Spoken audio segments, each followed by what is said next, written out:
Montana ranchers worry the proposed cap and trade legislation will make ranching too expensive.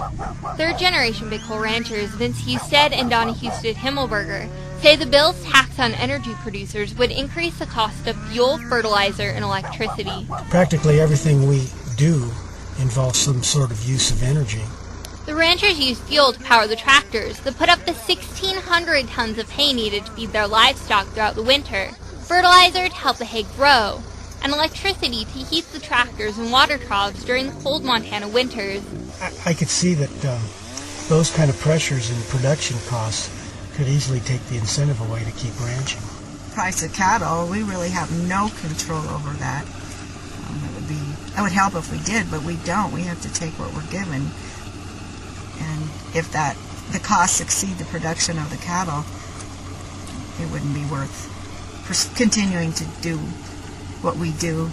Assistant Professor of Economics at the University of Montana, Derek Kellenberg, says studies have shown the costs of the bill are overestimated.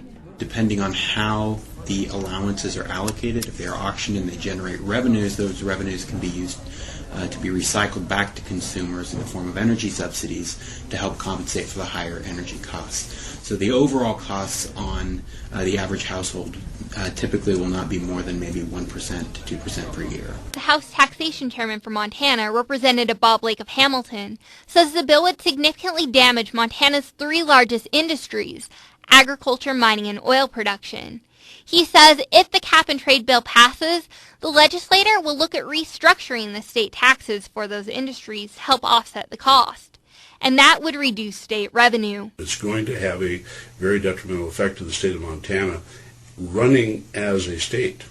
The individual industries within it's going to have problems, but the state itself is going to have to take a real serious look at reducing some programs to cut the costs because we're not going to have the revenue flow to take care of it. Lake says cuts would probably come first from schools and Health and Human Services. The CEO of Northwestern Energy, Bob Rowe, says climate change is a serious concern.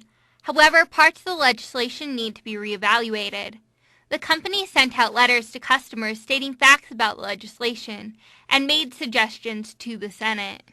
We don't think that any utility should receive more allowances than it has emissions, because that would be a kind of a windfall to the utility potentially, rather than receiving allowances based on your emissions. The Husted cousins say they hope Congress will make the right decision with the bill because they love ranching. Living in agriculture is the satisfaction of growing a crop and raising animals and being able to live from the land. It's not a monetary thing. It's more of a lifestyle. Like Vince said, this is a wonderful way of life, and I really hate to see it go by the wayside. The bill recently passed a Senate subcommittee. The legislation is now being debated in the Senate. Reporting for KUFM, I'm Brittany Woolley.